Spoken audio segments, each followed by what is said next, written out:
À l'ONU, le monde a eu froid dans le dos.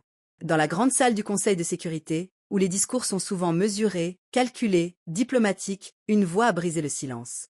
Une voix d'Algérie. Une voix qui ne demandait pas seulement la paix. Elle hurlait l'indignation. L'ambassadeur Ammar Benjama a pris la parole sur la protection des civils en période de conflit, et ses mots ont frappé comme un verdict. Ce qui se passe au Soudan, au Liban et à Gaza, a-t-il lancé, n'est pas seulement une tragédie. C'est une honte pour l'humanité. Une honte pour tous les membres des Nations Unies. Dans un monde rongé par les guerres, les familles se déchirent, les enfants perdent leur maison, leurs parents, parfois même leur avenir. Et pourtant, les grandes puissances, les membres du Conseil de sécurité, restent souvent prisonniers de leurs calculs, de leurs intérêts, de leurs blocages. Ammar Benjama a choisi de ne plus jouer ce jeu. Il a regardé en face la réalité. Des civils sont tués, affamés, piétinés, et le monde ne fait pas assez pour les protéger. Au Soudan, un pays autrefois seulement connu pour ses paysages, voit aujourd'hui ses villes se transformer en scènes de cauchemar. Les bombes tombent sur des quartiers populaires. Les hôpitaux sont détruits. Les routes sont coupées. Les familles fuient, toujours plus loin, avec un peu de pain, un peu d'eau et peu d'espoir.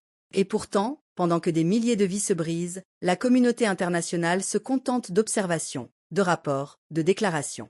Pas assez de décisions. Pas assez de courage. À Gaza, la situation prend des allures d'apocalypse humaine. Les immeubles s'effondrent comme des châteaux de carton. Les enfants marchent dans les décombres, le regard vide. Les hôpitaux sont pleins, les morgues débordent, les mères supplient pour un peu de lait, un peu de médicaments, un peu de vie. Et malgré cela, l'aide arrive au compte-gouttes, filtrée, limitée, parfois bloquée. Quand l'ambassadeur algérien dit que la situation est une honte, il ne parle pas seulement de Gaza. Il parle de la honte de voir l'humanité rester spectatrice, alors que des civils sont piétinés sous ses yeux. Au Liban, le ciel est parfois sillonné de trajectoires de missiles, de drones, de craintes. Le sud du pays vit dans une angoisse permanente. Chaque sirène, chaque explosion, fait trembler les vitres, les cœurs, les âmes. Les populations civiles, une fois de plus, se retrouvent au cœur d'une confrontation qu'elles n'ont pas choisie. Et le Conseil de sécurité continue de parler, de discuter, de tergiverser, tandis que la frontière entre la guerre et la paix devient plus fragile à chaque jour. Ammar Benjama n'a pas caché sa colère. Il n'a pas fait semblant. Il a rappelé que la protection des civils n'est pas un luxe, pas une option de belle politique. C'est une obligation. Une obligation morale. Une obligation légale. Écrite dans le droit international humanitaire. Mais quand ces règles sont violées impunément, alors la crédibilité de l'ONU s'effondre lentement, comme les murs de Gaza. Car le message est clair. Si le Conseil de sécurité ne protège pas les civils, alors il perd sa raison d'être.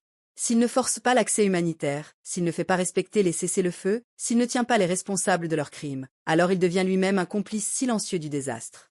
Et chaque blocage, chaque veto, chaque report de décision, s'ajoute à la longue liste des hontes. L'Algérie, dans cette intervention, ne joue pas la grande puissance militaire. Elle se place du côté des peuples, des civils, des victimes.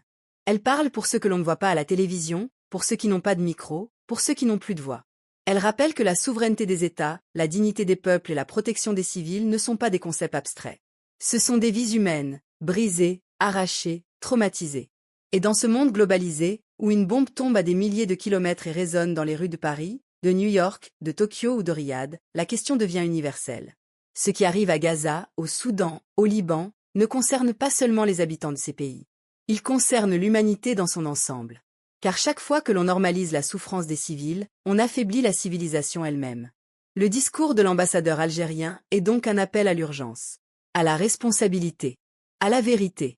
Il dit sans détour, assez de discours rassurants sur la paix, assez de réunions sans décision, assez d'impunité, assez de silence.